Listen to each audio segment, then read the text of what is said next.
Hello friends, जैसे कि हम लोग पिछले चैप्टर में पढ़े थे ट्रिगोमेट्री रेशियो, उसके आधार पर एनसीईआरटी के 8.1 एक्सरसाइज नंबर 8.1 पेज नंबर 121 में कुछ सवाल दिया गया है।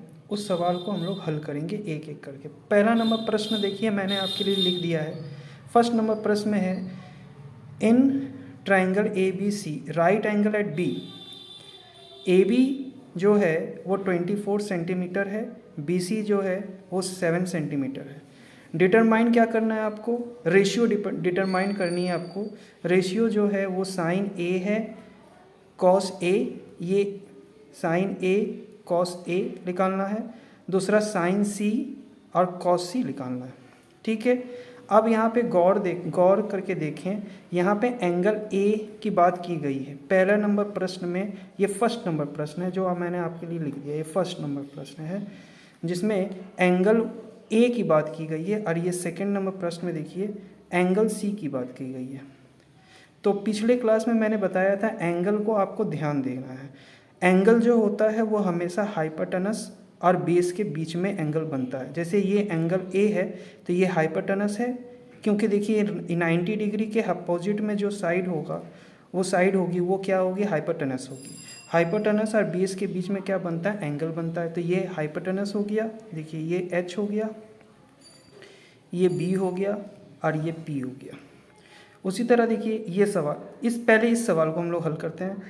तो इसमें हाइपोटेनस देखिए आप देखिए इस पर वैल्यू दे रखी है, पहले से वैल्यू है ए बी बराबर 24, मतलब ये ए बी बराबर क्या है? 24 है सेंटीमीटर। और बी सी बराबर कितना है? बी सी बराबर जो है वो 7 सेंटीमीटर है। और ए सी कितना है ये नहीं दिया गया है, ये ए सी आपको निकालना है। ए सी जो लिख लेगा वो पाइथागोरस के फॉर्मूला से लिख लेगा। पाइथागोरस का फॉर्मूला क्या होता है? पाइथागोरस का फॉर्मूला होता है hypotenuse square is equal to perpendicular square plus base square. ठीक है, मुझे तो स्क्वायर नहीं निकालना, मुझे तो एच निकालना है। इसलिए जब यहाँ से स्क्वायर हटाएंगे तो इक्वल टू के उस साइड क्या हो जाएगा? रूट ओवर चढ़ जाएगा। तो फॉर्मूला बन के आएगा H is equal to P square plus B square. अब देखिए यहाँ पे मैं पहले से ही फॉर्मूला लिख दिया हूँ, H is equal to root over P square plus B square. यहाँ पे आप फॉर्मूला देख लीजिए, इस फॉर्मूला के अनुसार मैंने यहाँ पे फॉर्मूला लिख दिया है। अब देखिए रूट ओवर है तो रूट ओवर लगा दीजिए। पी की वैल्यू कितनी है? 7, लेकिन यहाँ स्क्वायर है तो 7 का स्क्वायर। बी की वैल्यू कितनी है? ये बी है। बी की वैल्यू कितनी है? 24 है, तो 24 का स्क्वायर इज इक्वल टू देखिए कितना होगा? 7 square 49, 24 square 576 equal to root over 625। 625 का रूट अगर आप निकालिएगा तो वो 25 के बराबर आएगा सेंटीमीटर। तो इसका मतलब h जो है वो कितना के बराबर निकल के आया? 25 सेंटीमीटर के बराबर निकल गया। अब मुझे देखिए साइन ए निकालना है। तो sine A is equal to क्या होता है? पिछले क्लास में मैंने फॉर्मूला बताया था। अगर फॉर्मूला आप नहीं देखे हो तो पिछले क्लास को आप ज़रूर देखें। ये सवाल बहुत तब जा कर के आपको ये सवाल समझ में आएगा। देखिए साइन ए बराबर होता है साइन ए बराबर होता है परपेंडिकुलर। परपेंडिकुलर को मैं पी लिखता हूँ, perpendicular by base hypotenuse, perpendicular by hypotenuse. अब देखिए यहाँ परपेंडिकुलर कितना है? अब देखिए परपेंडिकुलर पहले से दे रखा है कितना? 7 है, डिवाइड हाइपोटेनस आपने निकाला है कितना है? 25। ये इसका आंसर हो गया। उसी तरह कॉस ए बराबर क्या होता है? देखिए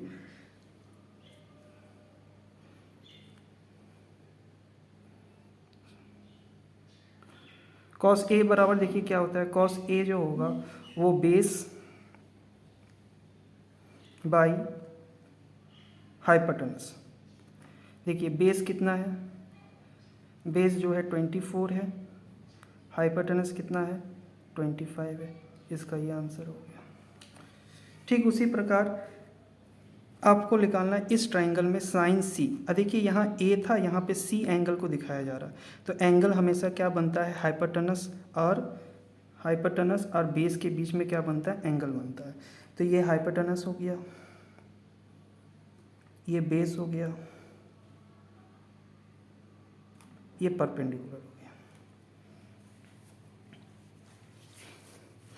देखिए यहाँ पे देखिए ए बी बराबर कितना है, ए बी बराबर कितना है 24। उसके बाद बी सी बराबर कितना हो गया 7 सेंटीमीटर, सॉरी ये भी 7 सेंटीमीटर 24 सेंटीमीटर। और एच, जो एच मैंने पहले निकाला था, एच देखिए कितना है 25 सेंटीमीटर है। साइन सी क्या होता है, फंडामेंटल फार्मूला बराबर, फंडामेंटल फार्मूला जो होगा वो सेम होगा, ये है H P by H P. P की वैल्यू कितनी है 24 है, एच की वैल्यू कितनी है 25 है, ये इसका आंसर हो गया। उसी तरह देखिए सी, कॉस सी बराबर क्या होगा, कॉस सी होता है बेस बाई हाइपोटेनस। यहाँ बेस कितना है 7 है, हाइपोटेनस कितना है 25, इसका आंसर ये हो गया। ये सवाल आपको तभी समझ में आएगा जब आप मेरे पिछले क्लास को देखेंगे, ठीक है। आते हैं सेकंड प्रश्न में। सेकंड प्रश्न देखिए,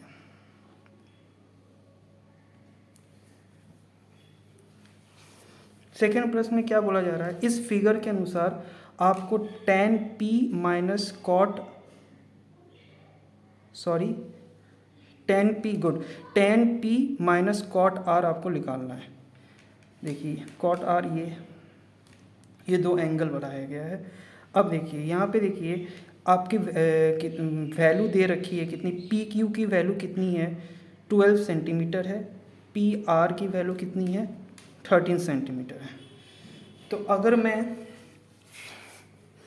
इसको बेस मानता हूँ, कैसे, क्योंकि ये हाइपोटेनस है, ये परपेंडिकुलर है, ये हाइपोटेनस है, ये एंगल के अनुसार ये क्या हो जाएगा, बेस हो जाएगा, इस एंगल के अनुसार ये बेस हो जाएगा, उससे कोई मैटर नहीं पड़ता। आपको क्या निकालना है, बी निकालना है। तो बी देखिए कैसे निकलेगा, रूट ओवर एच की वैल्यू मुझे पता है 13 का स्क्वायर, पी इसको पी मान लेते हैं, पी की वैल्यू कितनी है 12 है, 12 का स्क्वायर इज इक्वल टू कितना हो जाएगा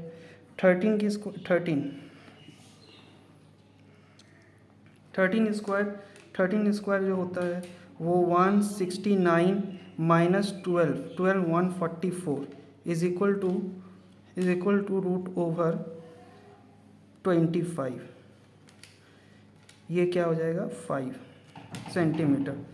सेंटीमीटर। ये देखिए पी, tan p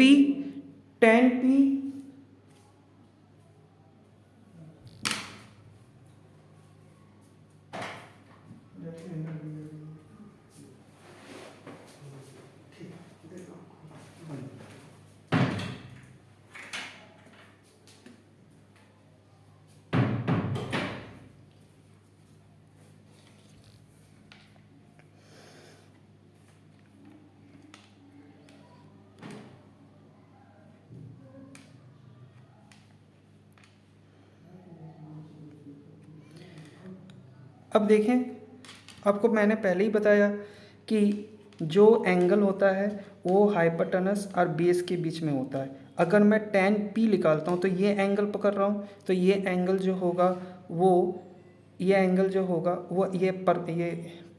90 डिग्री के ठीक अपोजिट क्या होगा, हाइपोटेनस होगा। हाइपोटेनस से जो एंगल लिया गया है ये क्या होगा, बेस कहलाएगा। मतलब पी क्यू जो होगा, पी क्यू होगा बेस इस रेशियो के लिए, इस रेशियो के लिए पी क्यू क्या होगा बेस, इस रेशियो के लिए पी, अगर मैं पहले इसको निकालने की कोशिश करता हूँ, ये होता है, इसका फॉर्मूला क्या होता है, इसका फॉर्मूला होता है परपेंडिकुलर बाय बेस, परपेंडिकुलर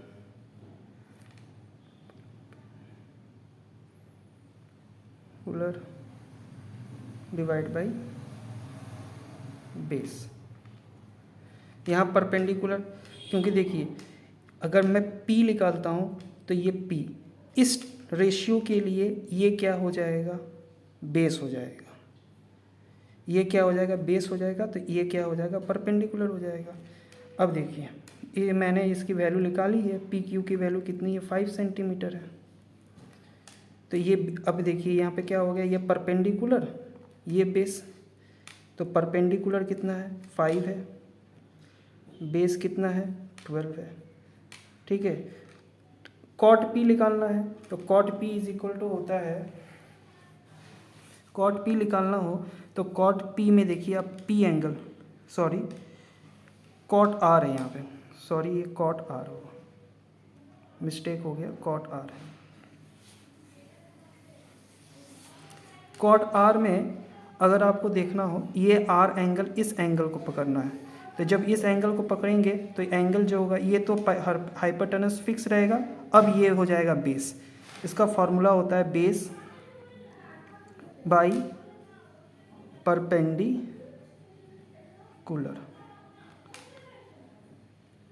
अब देखिए इसके लिए ये बेस हो गया, तो बेस कितना है, 5 है, परपेंडिकुलर कितना है, 12 है। लेकिन मुझे निकालना क्या है, मुझे निकालना है tan p minus cot R, मतलब माइनस करना है, इसको इससे माइनस करना है। तो देखिए tan p minus cot R, tan p की वैल्यू कितनी है, 5/12 है, कॉट आर की वैल्यू कितनी है, 5/12 है। देखिए 5/12 5/12 क्या हो जाएगा, कट जाएगा, आंसर कितना हो जाएगा, 0। ठीक है, आंसर क्या हो जाएगा, 0 हो जाएगा। आशा करता हूँ आपको समझ में आया हो। अगर नहीं समझ में आता है तो वीडियो को दोबारा पॉज करके दोबारा पीछे से देखिए और समझ में आएगा। अगर रेशियो के बारे में आपको जानना है तो रेशियो मेरा पहला चैप्टर, पहला इंट्रोडक्शन में मैंने रेशियो पढ़ा रखा है, आप उसको ज़रूर देखिए, लिंक डिस्क्रिप्शन में दिया गया है। Thank you.